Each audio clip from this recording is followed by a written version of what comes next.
Nigerian football is dying, if it's not dead already. And I think it's high time we stop beating around the bush. Nigerian football is gone. This video is going to be very, very long because today, I couldn't sleep all through last night. And I woke up this morning with so much anger, so much rage, so much in my mind. I just want to let everyone know what's going on. If you are a Nigerian and you love football, it means you should care about Nigerian football. This video is for only people who are concerned about the growth of Nigerian football or Nigerian sport as a whole. So if you're not Nigerian, maybe you can scroll up. I want you to go to the comment section and write this. Type this in the comment section. Hashtag NFF out. Hashtag NFF out. Because we're done for. The Nigerian Football Federation has finished all of us. Please don't skip this video. Share this video to people because we need to spread the word. We've had it up to here. Okay, this is the highlight of everything. We're going to drown in our own misery. Nigerians need to come together to fight for this country. We don't know how to fight for the country. It's about time we fight for the country, okay? So what I'm going to do in the next 10 minutes is to let you guys know every single problem we have in Nigerian football and let you know exactly how deep it is because it's not on the surface anymore. It's a serious problem in our football. For the first time ever, the Super Falcons of Nigeria will not be going to the FIFA Women's World Cup. That is an all-time low in the history of this country's football administration. We've always won the Women's Cup of Nations. The first time we lost a Cup of Nations fair and square was when we lost to South Africa. Yesterday, Banyana beat us again, this time in qualifying for the Women's World Cup. Let me put something to you before we start the video. Now, the entire Nigerian Football Federation in the last 1 year or 2 years have not been able to oversee the men's team and women's team in success. Now, the men's team have missed out on the FIFA World Cup. The women's team are now missed on the FIFA World Cup. The women's team, before they lifted the last AFCON, or the last Women's Cup of Nations, which till today, I will beat my chest and say that Cup of Nations was won by the sheer determination of those women and not the coaching staff or anything. You can take it to the bank anytime, anywhere. We did not win that last Women's Cup of Nations because we had the best technical setup or whatever. It was the quality of those ladies and the willingness to fight for this country that helped us win the WAFCON in Morocco last year. No World Cup for the men, no World Cup for the women. The under-17 have not gone to the World Cup. The under-20 have not gone to the World Cup. The Olympics team, the dream team, the under-23 have not gone to the World Cup. Some under-17, under-20, we can't even qualify for the African Cup of Nations anymore. That's how we are at an all-time low. And we have been degrading for a long period of time. Nigerians just keep ignoring. I don't understand how in this country, Nigerians just choose to ignore the things that should matter. We go online and talk about useless things, stupid conversations. Every single day, it's a war against men and women. It's a war against Igbo, Hausa, Yoruba. You guys are just having very stupid arguments on social media. Meanwhile, other countries use social media to build their economy, to build the well-thinking minds that drive a country forward. In this... It's so stupid. Where do I even start from? Let me start from the ladder. I was talking about the downgrade in our football development, and I've listed everything we've missed out on in the last 1 or 2 years. Now let's break into it now and come back into the NPFL, the Nigerian Premier Football League. It's the highest division of football in the country. Our clubs are useless. Our league is useless. Nothing home to write about. The league is not on TV. There's just we don't have stadiums in the country, bro. Whenever I want to talk about the problems of Nigerian football, I can't coordinate myself because it is not a detailed discussion. It is something that it's just too scattered. The Super Falcons had the poorest outing they have ever had at the Women's Cup of Nations recently. They were eliminated by Cameroon 1-0, and then they had a hope to qualify for the World Cup through the playoffs, the same way the men's team could have done, but they were knocked out by South Africa. Let me first of all talk about South Africa. See, South Africa. Whether you guys want to hate them or not, whether you want to bring in politics into football, because I'm not saying xenophobia is a good thing. I've totally condemned it, but I just prefer to not focus on things outside football. In as much as it's very relevant, it's lives that are being lost. I prefer to focus on the positives of everything. I've always used my platform to preach the good things, and I've never been the kind of person to come and say, oh, I am trying to support. No, I don't bring that into football. If you check South Africa, Those guys have gone way beyond us in football development. They have world-class stadiums, multi-stadiums, like so many stadiums in South Africa. I can name from the top of my head: FMB Stadium, Orlando Stadium, I think it's now called Amstel Arena, Mbombela Stadium. Guys, there's just so many stadiums in South Africa. It is like the Morocco of Africa. It is like the England of Africa.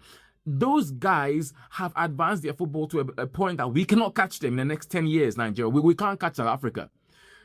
The only thing that is keeping South Africa right now from reaching Nigeria is that they don't have the amount of talent we have in this country. That's the thing. But you see, football administration, South Africa are clear of Nigeria. And I always point this thing out to you guys that South Africa and Morocco are 27 times better than us in football administration. And you know what Nigerians will tell me in the comments? Nigerians will tell me, oh, I'm trying to lick their behind or something. I'm trying to get a visa to travel. And you guys... Ha! In this country, if you call out the NFF, somebody will be in the comment section to tell you that you are seeking for attention. You're doing too much.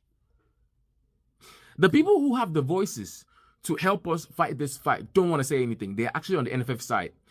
NFF is the most corrupt organization known to mankind I've ever witnessed in this world. I am 21 years old, guys, but ever since I was born, I have met my father's brothers, my father, his friends. Until today, every Nigerian is still talking about the NFF being incompetent, corrupt, and useless. It is a body that is just organized and defined by greed and corruption. The biggest problem in Nigerian football is greed, incompetency, and disorganization. The Super Falcons had the worst ever outing that they've had at a Women's Cup of Nations. Before this tournament started, this team had the worst preparation for the tournament. They had no friendlies that could match the amount of friendlies you should play to prepare for a tournament. Zero or nothing. They only managed to play against, I think, Senegal once or twice, and then we played Tanzania. The kind of friendlies, like, they have always treated this women's team horribly. The last WAFCON, they had an issue with the kits, and there's always issue with payment, and there's always issue with the stadiums they're going to play with. This issue with the way they manage this women's team is so discriminatory, and it's horrible. The NFF has never ever attached importance to the Super Falcons of Nigeria. It's always been complaint from here, complaint from here, complaint. They have because they always expect them to go out there and win the Cup of Nations at the end of the day. Justin Madugu is not even supposed to ever be in the conversation of managers of the national team, the women's national team. With all due respect, Madugu tried his best, but he's not the quality of the Super Falcons of Nigeria. I will not even wish him on Rivers Angels, because I in my belief, there are better women's coaches in the Nigerian Women's Football League. They're better, and NWFL coaches, they're better than Madugu. You watch a Super Falcons game under Justin Madugu, there is no game plan at all. Like, there's nothing that you can see is a pattern of how they want to play. Talented players wasted the national team. And then you wonder, how does this guy continue to be the coach of the Super Falcons heading into tournaments like the Women's Cup of Nations, like the Olympics, like the World Cup, and nothing has been done about it? Nigerians themselves do not even talk about the women's team. They only know how to criticize. People go online and talk about, oh, Nadozie not being fast enough, Alozie is not good on the left side or right side. We only criticize the players. We don't speak up for these players, and it is very annoying. These players were on social media complaining about preparation for the Women's Cup of Nations, and Nigerians did not say anything.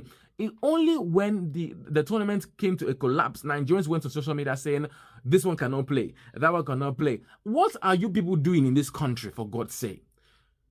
Victor Ikpeba went on national television, a legend, the Prince of Monaco. Ikpeba, like, I have heard so many stories about this man, and I've seen his highlights. He's an amazing player, legend for the country, with no doubt.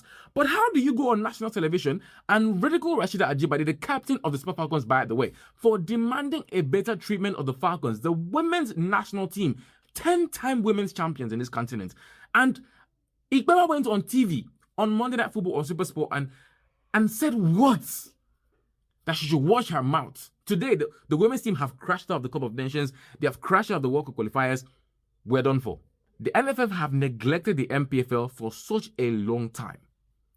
The last time a Nigerian team won the CAF Champions League, it was Enyimba International in 2004, when I was born. Ever since then, there has been a decline in our football. It's been useless after useless after useless. Now, Nigerian teams can barely even make it to knockout stages of CAF inter-club competition. South African clubs, Moroccan clubs, they useless us whenever they catch us. They scattered Remo Stars 7-2 on aggregate last season. Mamelodi Sundowns. I can't. If I ever see a Nigerian team face a North African side or a Southern African club in preliminary rounds of CAF inter-club competition, just lose hope. There's nothing you're going to do. You're not going to do anything. Sundowns, Pirates, Kaiser Chiefs, Stellenbosch, RS Berkane, Sfaxien, ES Tunis, Esperance, Zamalek, Alakli. Even those Libyan clubs, bro, you are useless against them. Aimba is not Aimba anymore. Our clubs are useless. We don't have stadiums, bro. There's only one stadium in this country that is good enough for FIFA games, and it is not even owned by the federal government. It's owned by the Akwa Ibom State government, where I'm from. If that stadium did not exist, Nigeria will play their matches in Ghana. FIFA will give NFF money to do things. You will not see the money used in doing anything. So, the money for payment and management of the national teams are in the budgets. They take it from the federal government. They still get money from FIFA all the time. But then the national teams complain of payment, bonuses, allowances. We don't have stadiums, bro. Our league is not on TV. Our players can move whenever they want to move, bro. Like, Amaju Pinnick finished his own. Ibrahim Gusau, the current NFF president, took over. Nothing positive to write home about. The only thing that makes Nigerians think that our football is even recognizable is the individual talent. Again, as always, it is always individual talent that gives us the spotlight. Osimhen, Player of the Year 2023. Lookman, Player of the Year 2024. And then some other individual accolades here and there. Some of our players score goals abroad, and that makes Nigerians think that we are actually who we thought we are. We are no longer giants of this continent. Wake up. Wake up. When was the last time we won a Cup of Nations trophy? That was in 2013. It's 16 years ago. 16 years ago.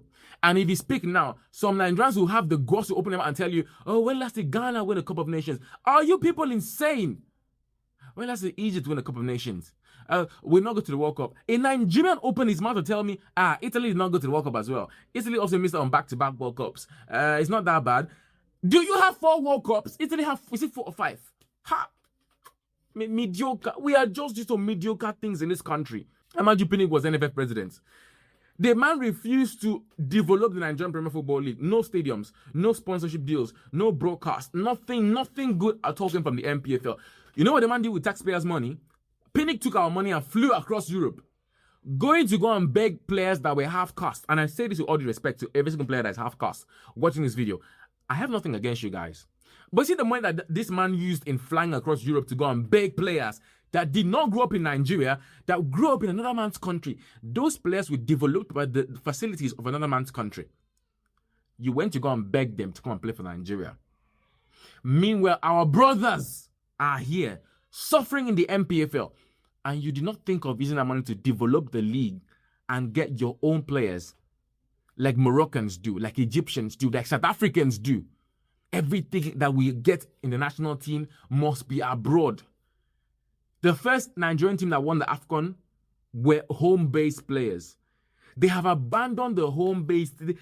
All of them, they have just convinced Nigerians that nothing good can come out from the country anymore. Because now Nigerians watch football, the bloggers watch football, the influencers watch football outside the country. And whenever they see a guy that has a Nigerian surname, oh, he might be good for Nigeria, they don't really want to know what happens in the MPFL anymore. Last year, Mobike, Coach, Adika, Nigerian influencers, the ones that actually have sense, were on social media trying to call out the NFF. People ridiculed them. They said nothing about it. Corruption everywhere.